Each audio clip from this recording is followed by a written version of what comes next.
like right now. All right, peace, family. This is Professor Griff, and of course, y'all already know this is the masses. All right, and we're definitely arming the masses. We're definitely arming the masses as we speak. You say arming the masses? What are you talking about? We're arming the masses with information. All right, ain't nothing wrong with that. All right, some people got that misconstrued. Got a couple of text messages. Got a couple of, I don't know if it was from the Alphabet Boys or whomever. A lot of times they prop people up to make these phone calls and to do these kind of things. But anyway, all right, let me see if anyone and everyone can hear me. We're in. All right, just right from the rip. Of course, y'all already know this is a two-part show today.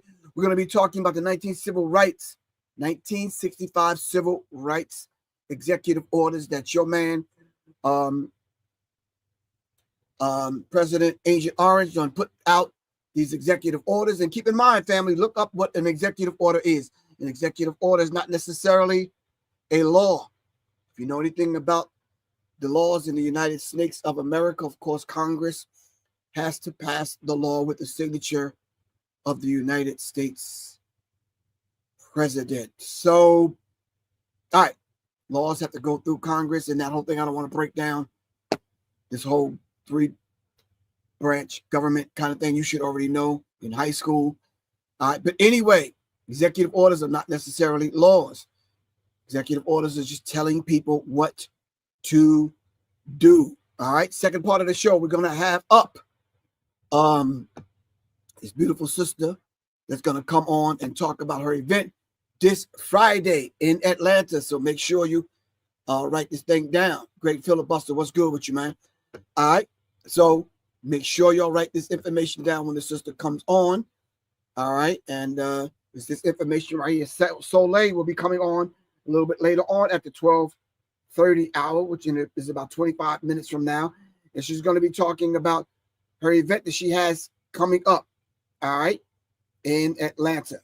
All right, so we're going to dive back into, all right, get the show started, kind of talk about some things, kind of bring some people on. Keep in mind, it's a two-part show, so we're going to break this kind of show up. But in any event, we're definitely going to do a part 2 with this, because I want to be able to include the DEI conversations that I would like to have. All right, because y'all already know that, Trump revokes this whole 1965 Civil Rights Act, and he's dismantling DEI. So this is a two-part show today, and of course, this is going to be a two-part show, period. All right, in any event, all right, let me see.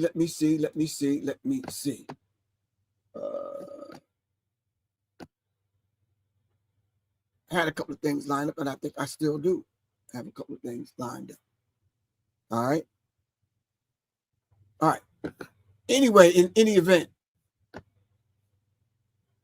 hold on one second, fam. Let me pull my information up. Got it right here.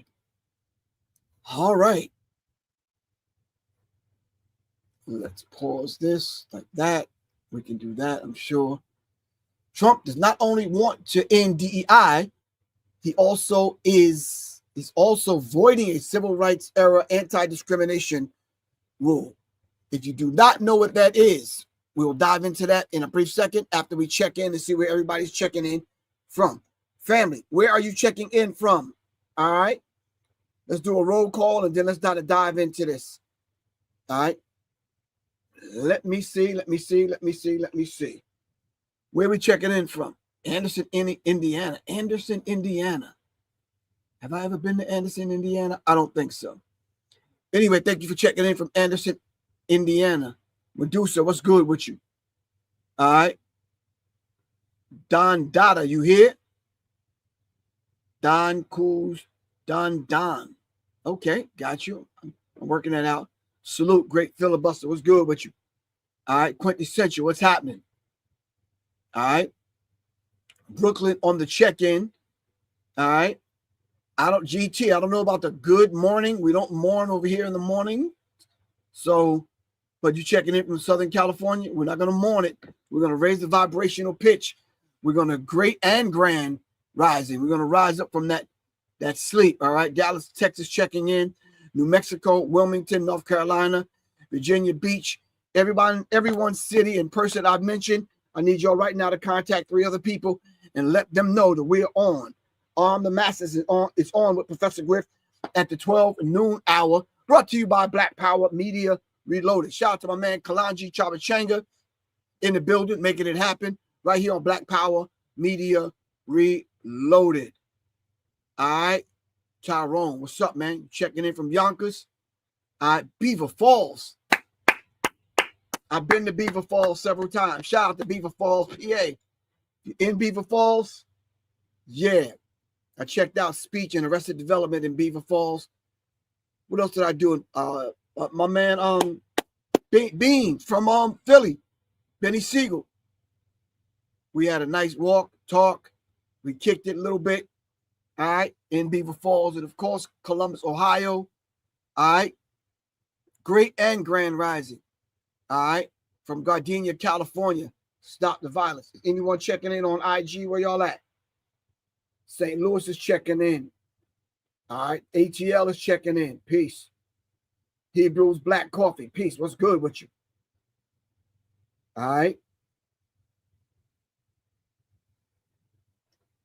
Ethan, Raleigh, North Carolina. What's good with you? How did you like the Black Coffee comic book? I dug it. I thought you were going to circle back around and call me so we could talk about it. I want to get you on the show to talk about your comic book. Can we do that? Text me, man. We'll circle back around. I'll have you on. All right. Peace, big bro. Keep the good info coming. Straight out of College Park. Straight out of the CPT, College Park. Checking in. College Park. All right. New Orleans checking in. X Junior, X Melanin, X GSX. It's a long ass name, but I got you. New Orleans checking in. All right. Professor Griff spent some time in the Ninth Ward. I'm not going to tell you what I was doing, but I'm just saying. All right. Anyway, let's dive into this subject.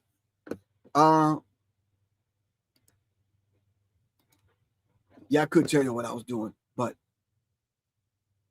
no, I won't. But anyway.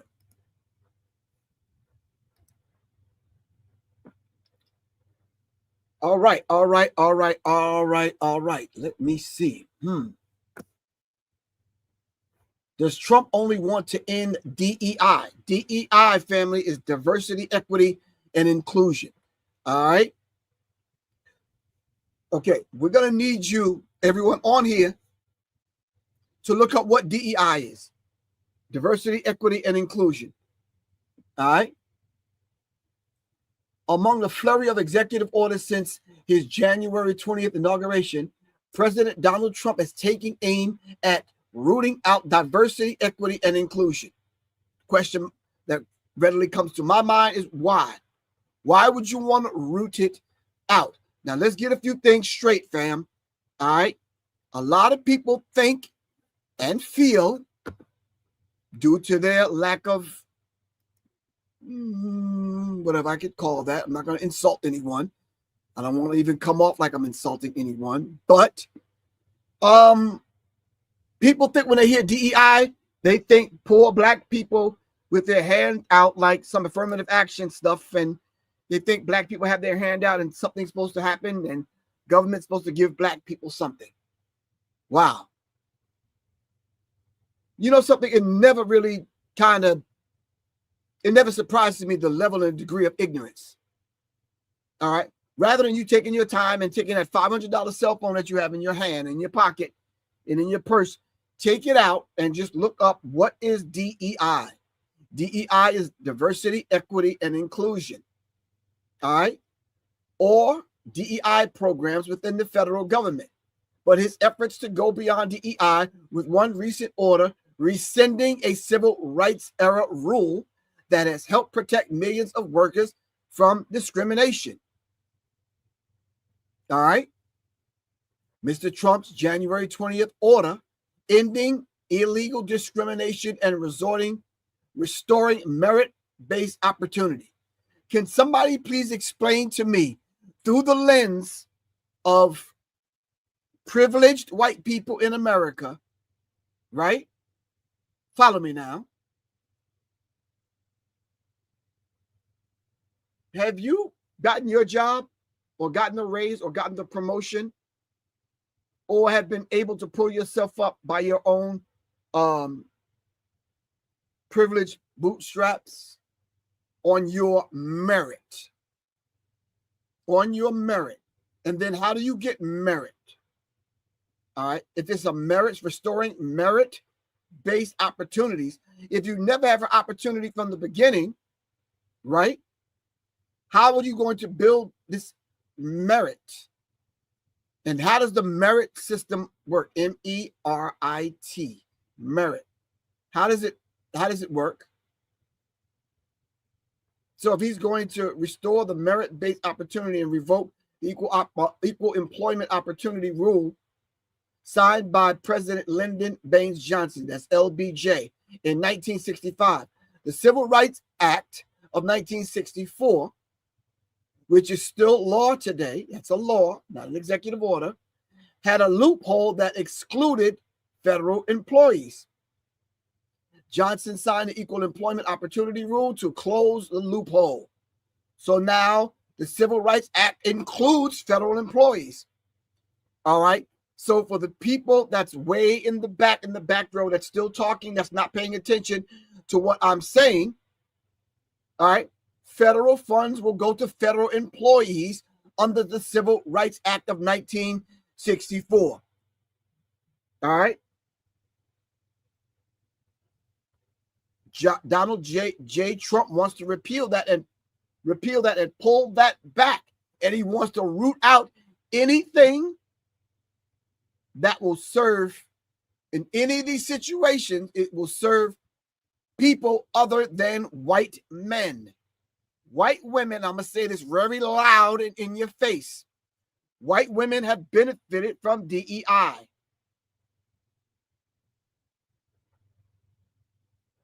Transgender people have benefited from DEI. LGBTQ plus. I hope I got the letters right. I didn't get the in-office memo. Have benefited from DEI because they want the workplace, even on a federal level, to be diverse. All right. They want equity and they want to be included. This subject in a very simplistic kind of bold font in your face kind of way. It's not complicated, family. LBJ signed an Equal Employment Opportunity Rule to close the loophole, and those protections were signed into law in 1972.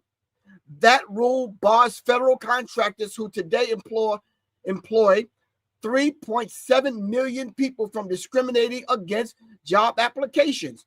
Back in the day, you had to take a picture of yourself and clip your picture onto the job application. Most people were changing their names, getting lightning cream to bleach their skin, trying to pass as white, and all kind of stuff was going on. It made it a law for them not to discriminate against you. All right. And that very same thing is happening today, but they repealed it and they're going after uproot it. This is what's going on today, fam. All right. But the thing that's happening today, other people that I've mentioned, the letters people and the other people and the other people and the happy people are attaching themselves on to these particular things that would necessarily come to black people because we were the ones getting discriminated against. I'm not to say, don't come at me with this. I'm not to say that these other people were not getting discriminated against. I am not saying that. They most certainly were later on. Not at the outstart. All right, hold on one second, fam. I got to straighten something out. All right, something is happening with my camera. All right, let me go there. All right. Okay, let me just do this like this. Cool. All right. So let's understand that dynamic. White people did not have to clip a picture of themselves onto these applications. All right. Most time, their family members, and people that they knew in these small places and other places, they knew one another. So they said, yeah, tell Ashley to come on in. We'll give her a job. Just tell her to see Beth in HR. End of the story. End of the story. That's how it went down. All right. So when black people caught on to this, we were saying the same thing. Yeah, tell Shalika to come in. You know, fill out an application. We'll just take her application and put it on top and make sure she gets the summer job. Got you. All right. Trump's orders do not invalidate the law, and private and federal employees are still protected from discrimination as laid out under the Civil Rights Act. But his order does strike down the 1965 rule prohibiting contractors that do business with the government from taking race, gender, and other protected criteria into account. They're not going to take it into account, family. These people that do business with the federal government. Hold on. These people that do business with the federal government, get money from the federal government, were made to take into account that X amount of black people have to get hired. X amount of, immigrants have to get hired. Legal ones, yes. X amount of this person, X amount of women, X amount of. So the law required that. And they had to report in order to get federal monies. All right? Okay. So y'all got it. All right. Cool.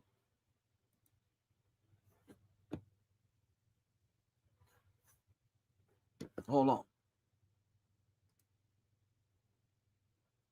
All right. We're going to check in again. We're going to see what Sister Girl here got to say about this particular thing that I am discussing. I hope I laid it out real clear, fam. All right. Let's go here and here. And let's see what Sister Girl got to say. Employees are waiting to see if they will have a job or not after President Trump's latest executive order. Right now, federal employees are waiting to see if they will have a job or not after President Trump's latest executive order. The president also facing backlash for his decision to pardon January 6th convicts and his attempt to end birthright citizenship. NBC's Chris Pallone breaks down those details. Today, some federal employees are being told to stay home and prepare to be fired. A new Trump administration memo released overnight says people who work in government diversity, equity, and inclusion offices are being notified they are being placed on paid administrative leave effective immediately. Department heads now ordered to draw up plans by the end of the month to fire those workers as President Trump rolls back Biden-era attempts to diversify the federal workforce. They're diversifying the federal workforce. That's it. Diversifying the federal workforce. That's it. Okay, let's finish this because it's short. He calls it discrimination. Our country is going to be based on merit. It comes as the president faces increasing backlash for pardoning all of the January 6th Capitol riot convicts, including. This is mind-numbing because I need y'all to do me a favor. Make a mental note of what I'm about to say. Can we do that? Can y'all work with me? All right. Everyone make a mental note of what I'm about to say. All right. So listen. So let's look at all the things that are going down right now. Everything from the fires, everything from drones flying over Jersey, Philly, blah, blah, blah, blah, blah. Let's take all this stuff, the weather, everything into account. The pardons, him getting it back into the president's seat. All right. All of the pardons of 1,500 criminals back out on the street, and a couple of them have been shot and rearrested, and some other stuff going down. Okay, at the same time, executive orders are going out. People are losing their jobs. The promise that he made, prices going down, people will be able to eat and afford food. None of that's happening. Prices are going up. Things are still happening. The polar vortex is happening, and it's colder in the south, warmer in the north, and warmer in the northwest part of the world, where I was just at. All right. Washington, Portland, Seattle, some of these places. Okay. There's a lot of things happening, not only in America, but on the planet. Right now, the DR Congo, there's still a civil war going on, and we have to talk about it. I'm not going to run the corny line and nobody's talking about this. Yes, they are. be quiet. They are talking about it. All right. So I'm saying to everyone, we have to talk about it. All right. We have to talk about what's going on domestically and on the foreign scene globally. All right. We'll be talking about that a little bit later on this week. But anyway, there's a lot of things going on. So if you're letting criminals out, people are losing their jobs and not able to afford food. All right. I am telling you, the mixture of these things are leading towards martial law, anarchy, riots in the streets, protesting right across the board. Hundreds of lawsuits have been filed because of what your now president is doing. And I want to be able to speak to the young black Republicans. All right, let's just finish this. Including those who assaulted police officers. This was the vice president 10 days ago. If you committed violence on that day, obviously you shouldn't be pardoned. Mr. Trump disagrees. These people have served years of jail and their lives have been ruined. Former D.C. police officer Michael Fanone, who was beaten and shocked with a taser by the mob that day, calls it the ultimate betrayal. They almost killed me on January 6th, and now they're free. Some in the president's party struggling to defend the move. It was surprising to me that it was a blanket pardon. Now I'm going through the details. Monday, the president also moved to end birthright citizenship for the children of undocumented immigrants, a right guaranteed by the Constitution. People have wanted to do this for decades. Now, at least 24 states and other advocacy groups have already sued to block the move. Look at all these executive orders. And then birthright citizenship. So I just want to ask a question like I asked the other day. Are they doing this to the over 30,000 Ukrainians that was brought into the country? Help me out. I'm just asking. This is a kind of podcast, so I can ask these questions. I'm sure I can. And all the other undocumented white people that are in this country, has that happened to them? You're right, need to know. This is the purge.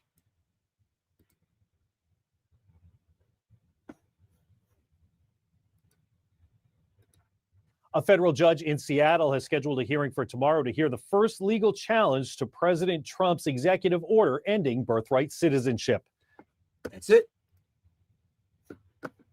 These things are going to court, and more of your dollars are going to be spent fighting these kind of situations.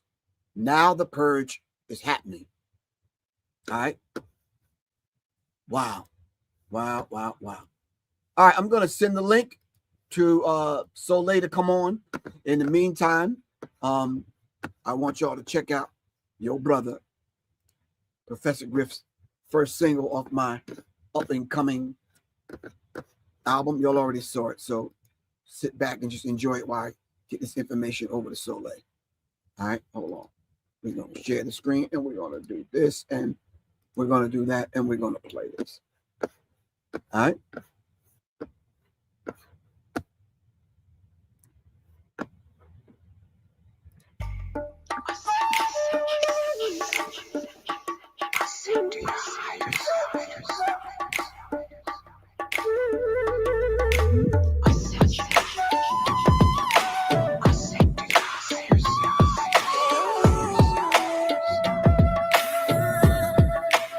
Vibrate higher with pure intentions, striving always as I embrace my ascension.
comprehension.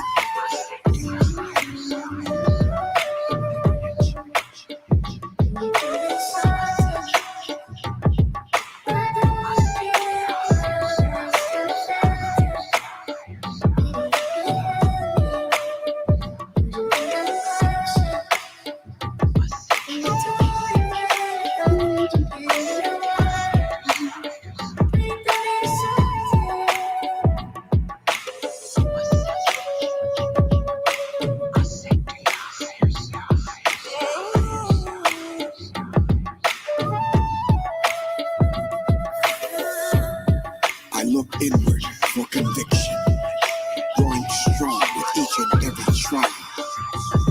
I find my redemption.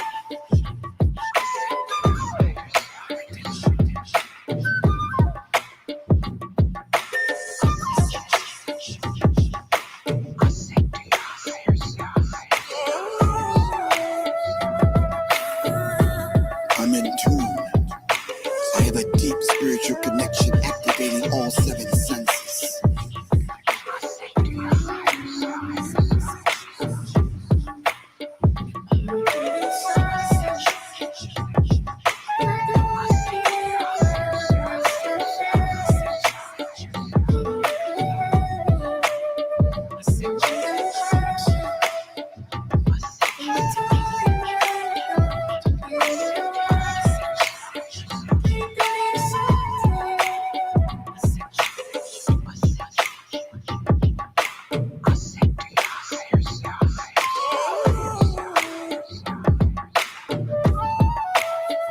I'm developing a deeper comprehension. I'm guided by my soul's direction.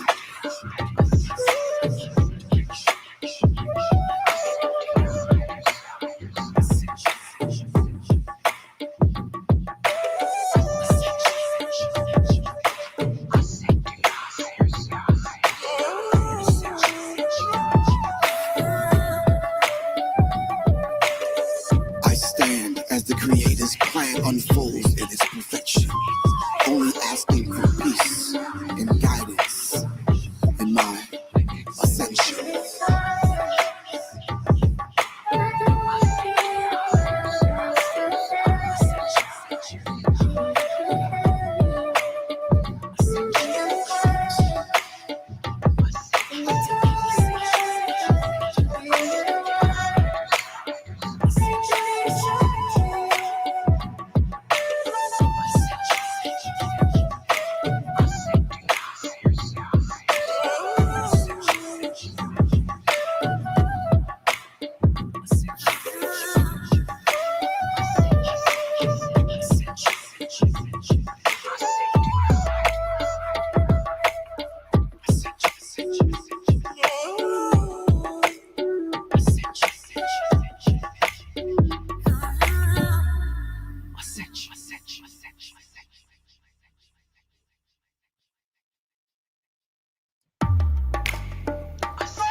All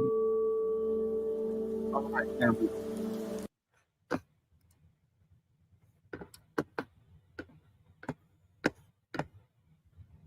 Let's bring this back. All right, we're back. We're just waiting on Soleil to come on. So someone asked, she has a nice sounding flute. What is the brand? Shea Bay. Let me say this to you. It's not the flute. All right. It's not the flute. I have a cell phone. You could say I have a nice looking or sounding cell phone. No, it's not the cell phone. It's the individual. All right. You could take any instrument and make it sound the way you want it to sound. I have different instruments in my studio. It's not necessarily, let me reach over here and snatch one for you. All right. I have tongue drums. I have, oh man, steel drum. I got a couple of drums. I got a couple of different things. It's not this. It's me putting my spirit into this.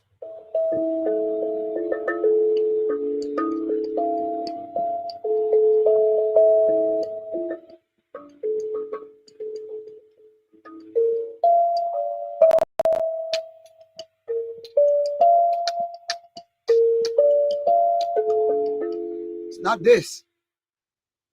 Yeah, I got to pull out of this what I need out of it, but I'm putting something in it. All right. And then in turn, this is pulling something out of me. And we're meshing together the natural elements that went into making that. So it's not the flute. And to be honest with you, I don't even know what brand she is using. All right, but you can contact her. Go online and look up Ra Ali or Rashida Ali. And all right. Okay. So we have sound bowls, we have string instruments, we have horns, we have all kind of stuff with the people that, you know, I work with. It's not necessarily the instrument.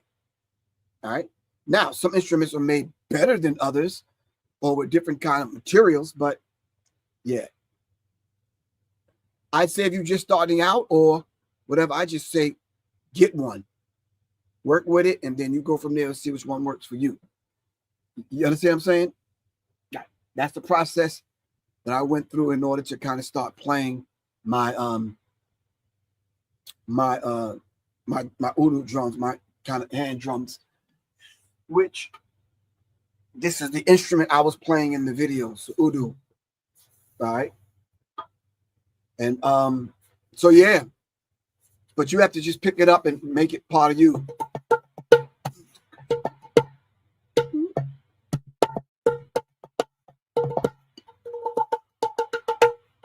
All right.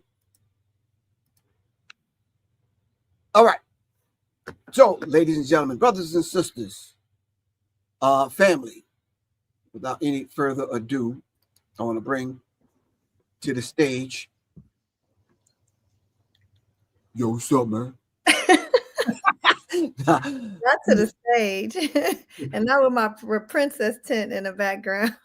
Right. Peace, Queen. How are you? Peace, King. I'm well. How are you? You all right? I am. All right. I wanted to bring you on the second part of this second half of this show so you could talk about not only your event that's happening. Well, anyway, let me do a proper introduction. Tag. For the people that don't know, this is Soleil. I'm going to have her introduce herself. And then we're going to dive into what she's doing this Friday and beyond. Let the people know who you are and what the name of your company is. Bruh, you going to make me introduce myself? I'll introduce you.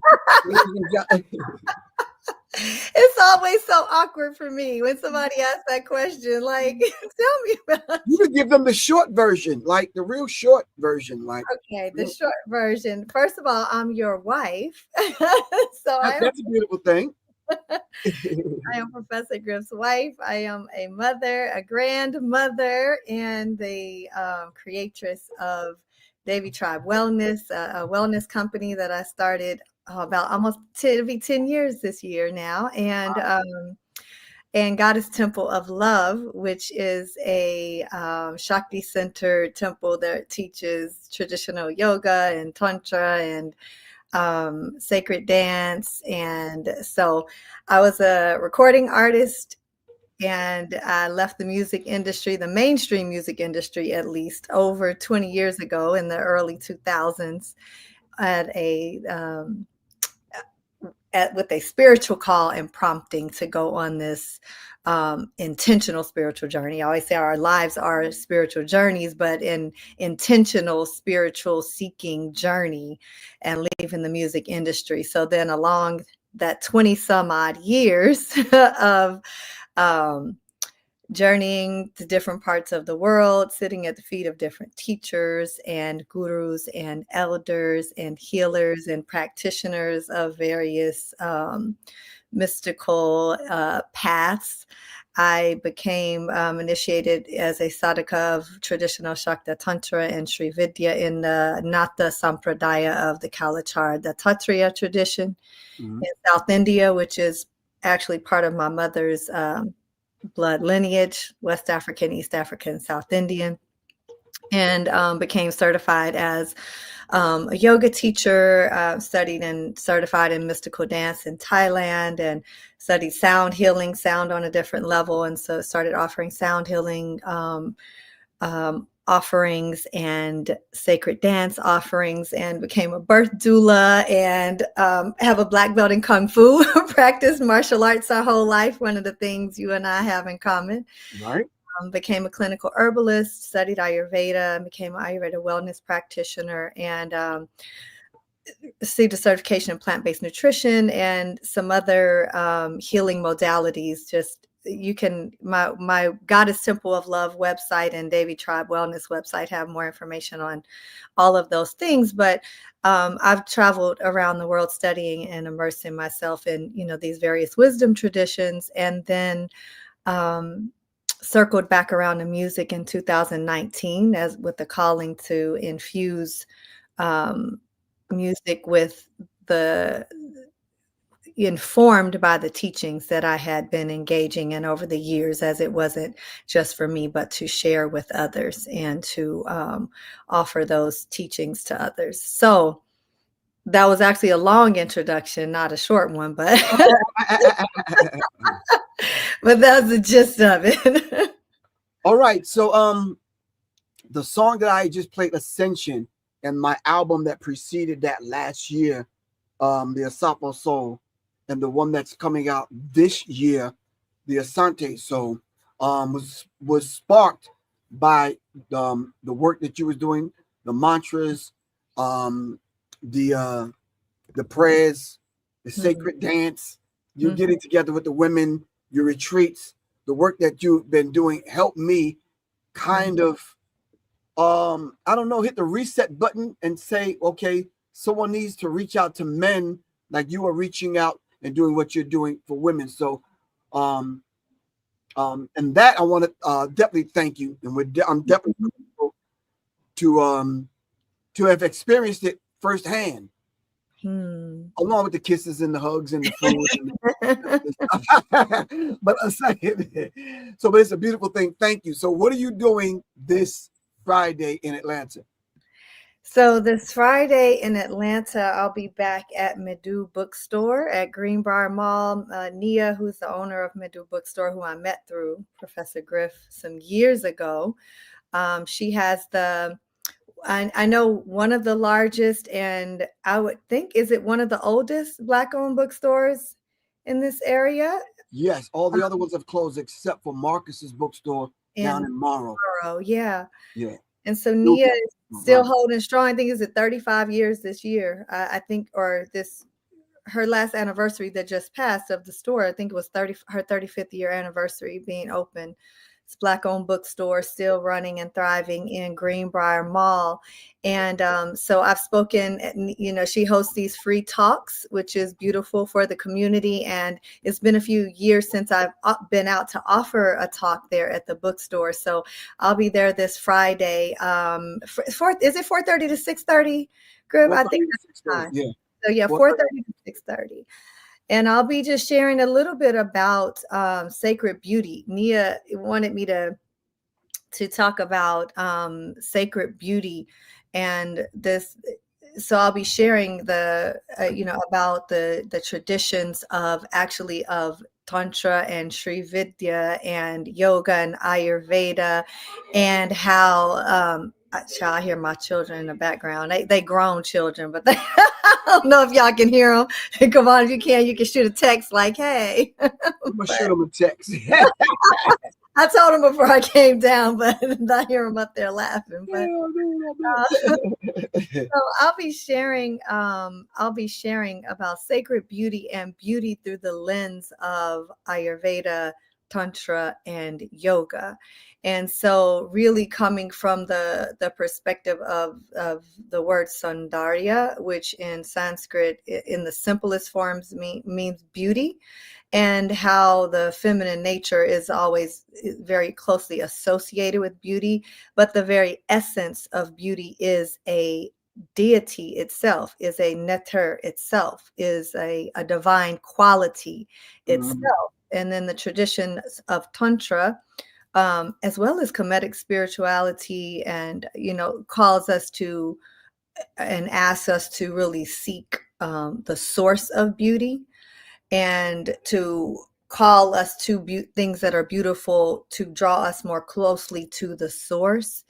And so I'll be sharing, some practical applications and practices that can be done to enhance, first of all, sharing what does beauty mean from the lenses of yoga, from the lenses of Tantra, from the lens of Ayurveda, the science of life that comes out of India, and that those practices and once you know the view, the darshan is what it's called, or a view of a particular tradition, then I'll talk about that darshan, that view, and then some practical applications of how we can view beauty from a different lens, because this overculture has us habituated to being really hyper fixated on just on external beauty, which has its place, but these traditions, these wisdom traditions, teach us that beauty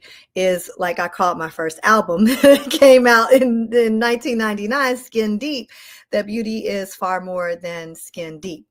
And so really stepping outside of this overculture's idea that tells us that beauty is simply an external experience, though we're not in abnegation of the external experience, because the external experience of beauty is a powerful one, a necessary one. But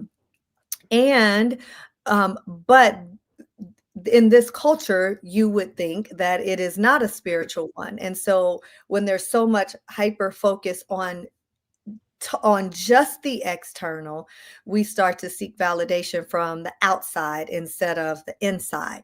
But when we really embrace a holistic approach to beauty, we tap into something much, much deeper, and that ultimately reveals who we really truly are, our really true authentic selves. Because as I said before, beauty is that quality in a thing that directs us to God, that directs us to Goddess, that directs us to the divine, that directs us to whatever word it is in your tradition that you use for God. But it calls us first to itself, and then beyond that, with the invitation to go deeper in.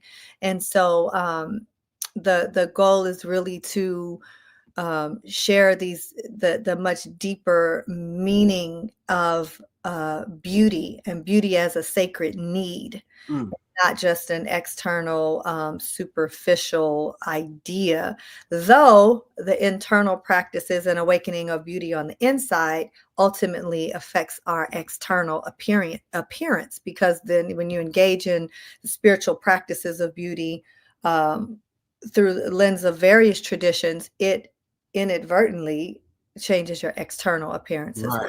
So. Right. The average person that's coming, what would they be able to walk away with? Just not in a nutshell, but give me a nugget. Give me a couple of nuggets to walk away with. Well, so because this is a very short talk, at Nia's bookstore, it's not a full deep dive like the courses I offer. It's more of a little tasting of of what that is. They'll walk away with knowing and understanding beauty from a lens that is much more deeper than the superficial lens of this overculture. They'll learn the definitions of beauty in the traditions of traditional yoga, traditional tantra, traditional Ayurveda. They will also receive a practice to help cultivate inner beauty, a practice from each of those traditions as well. So a very simple practice. Is, we don't have a lot of space in there. So this isn't a workshop where we'll be in there doing a full out yoga practice or, those things, but I will offer some practical tips from Ayurveda, things that you can incorporate into your wellness routine to increase beauty. And again, once you know what those definitions are, which I'll share there, through the lens of each of these traditions, there will be something to complement that you can take home to incorporate into a practice to start cultivating a greater sense of beauty on the inside, which again, ultimately, will influence the outside as well. Okay. Let the people know about the Goddess Temple of Love and what's going to happen from this point to your grand opening, and let them know a few other things that you're doing leading up to the grand opening. I believe it's April 12th. Yes. So we Goddess Temple of Love. I've been offering classes and workshops through Goddess Temple of Love as an online temple and as more of a traveling temple that is, travels all over the world to offer.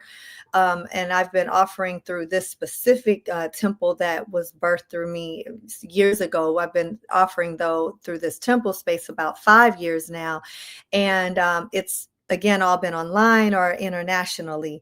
And so we finally procured a space in Douglasville, Georgia, just outside of Atlanta, close to the historic downtown area, literally right on the railroad tracks there.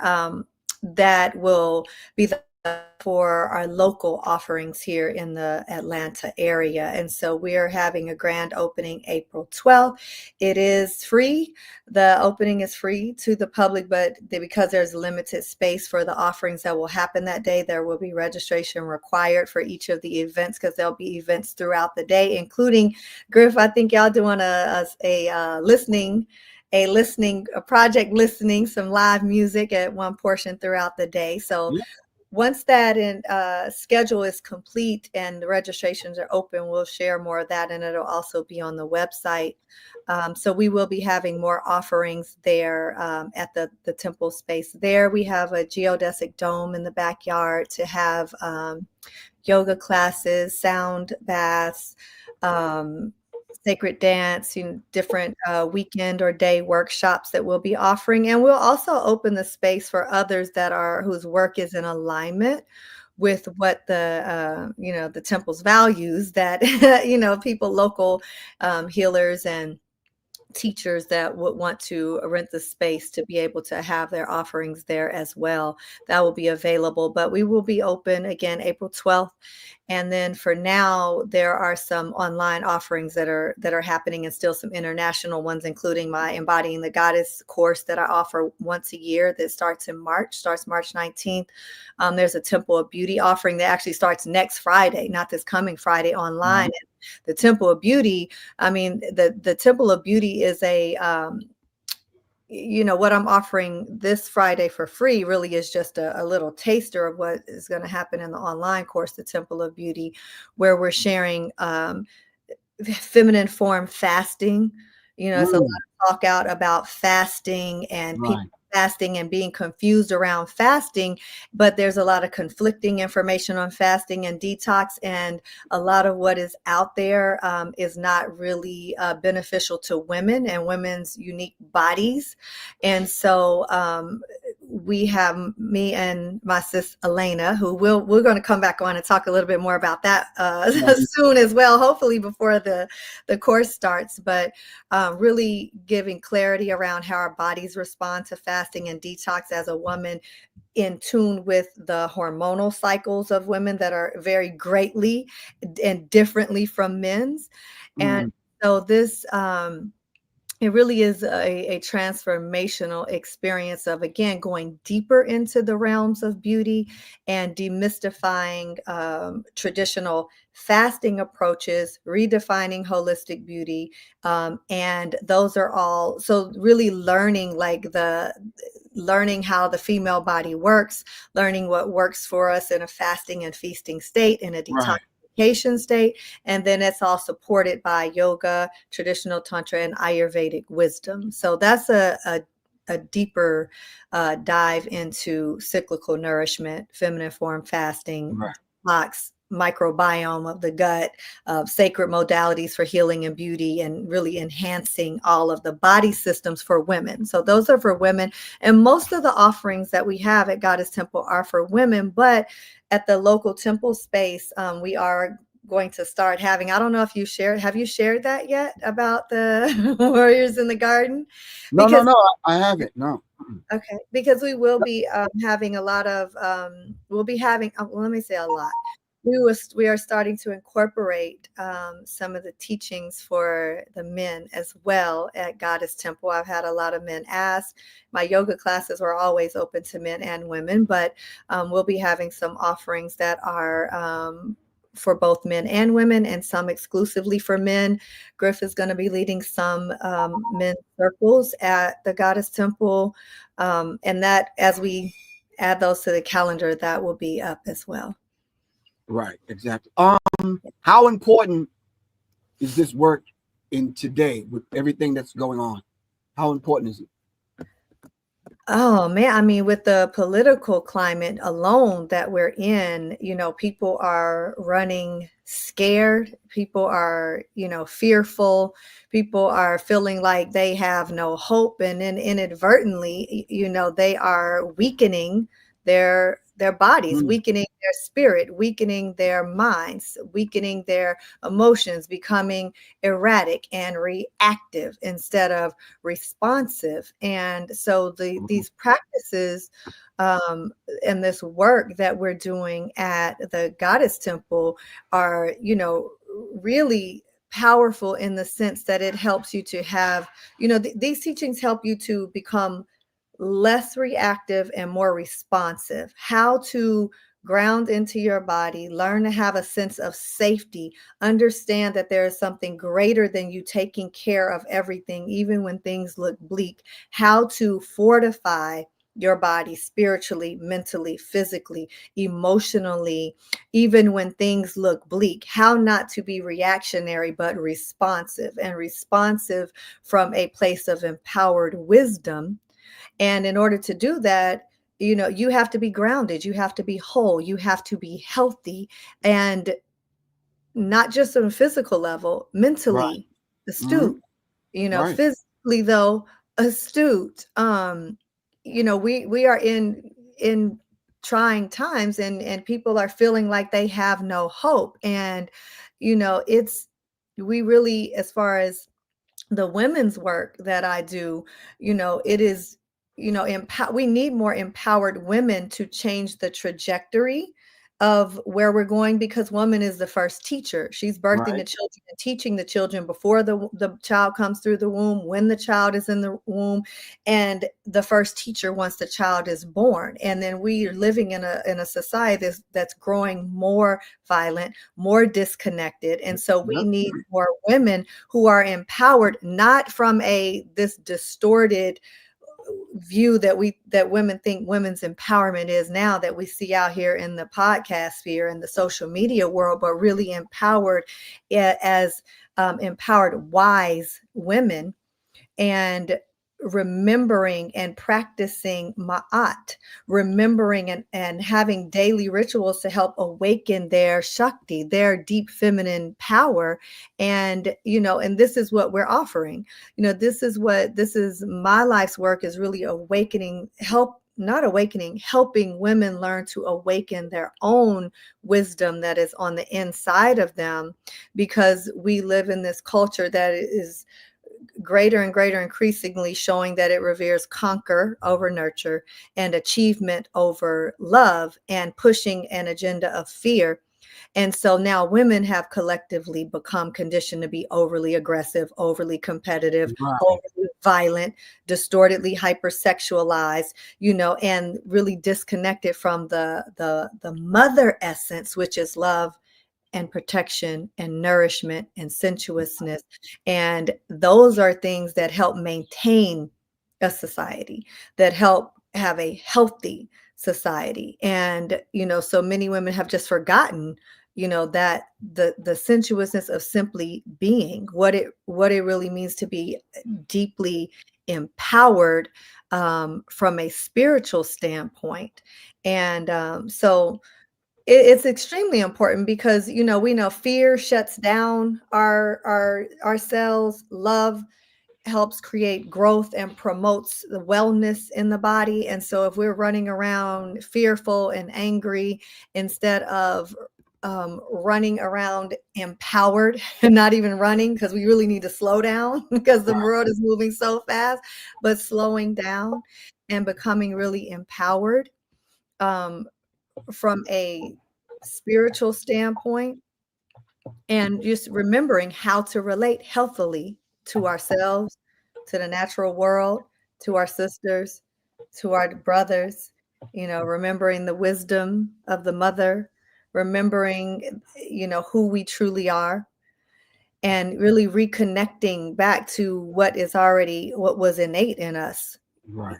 from the beginning of time. So it's extremely necessary at this time to have practices that will make us healthy and whole on every level, mentally, Right. spiritually, emotionally, physically.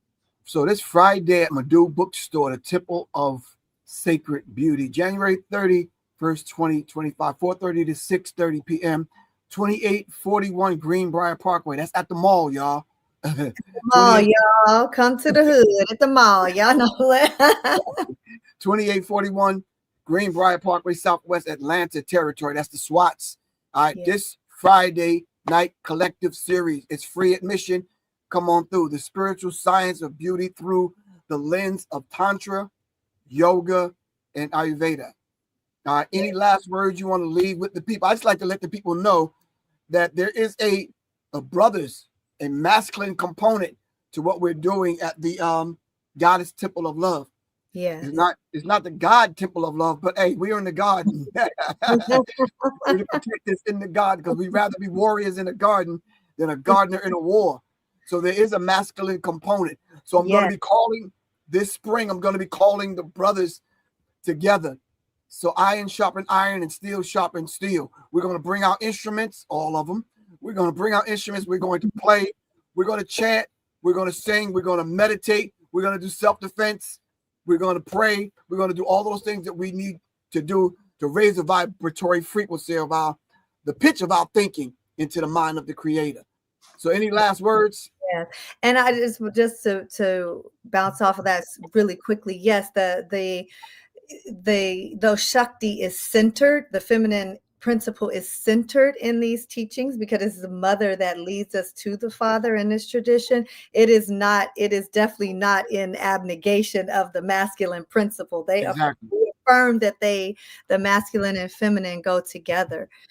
So I just wanted to affirm that, and I'm definitely excited about the offerings for the men that will be happening there in the garden out back. But I do need to let the brothers know. Part of this, another component to that is going to be a rites of passage. So we don't want you to leave your sons at home. Yes. All right. This is not no men come together rubbing ashy ass elbows and that kind of thing. Nope. We're going to get together. Bring your sons. Your sons need to see real men in real action, doing real work, having real respectful conversations. But anyway, any last words on this thing this Friday? Yeah, I just want to, encourage everyone to come out for, and support these types of offerings that happen for the community, because these free community offerings are important to come out and support Nia's bookstore, Madu Bookstore, who Nia is the owner. Come out and support the sister, buy some books from her, see the bookstore. A lot of people probably may not even know that the bookstore exists, but come out. The brothers can come out too, even though we're talking about sacred beauty. This is not just for the feminine. So come and learning what, or not necessarily learn, you might already know, but just come and support what's happening at Madu this Friday. All right, cool. I really appreciate you coming on. Thank you very much. Nice to meet you. Thank you very much. It's an inside joke for my granddaughter. Right. All right. We got to get out of here. Thank you very much for coming on. And of course, we'll see y'all on Friday. When do you think you might be able to come on with Elena? Throwing it out there so we can let her know that we mentioned it. So she hopefully by next Monday. I got to reach out to her again because Elena, we get on and get together. We got some heavy medicine to dole out. So I'm going to reach out to her and see, but hopefully by no later than next Monday. All right, cool. All right, family, this is Professor Griff, and of course, my guest, Miss Soleil, aka just Soleil, and inshallah, we'll see y'all on Friday. This is On the Masses right here on Black Power Media Reloaded. All right, peace, fam. Peace.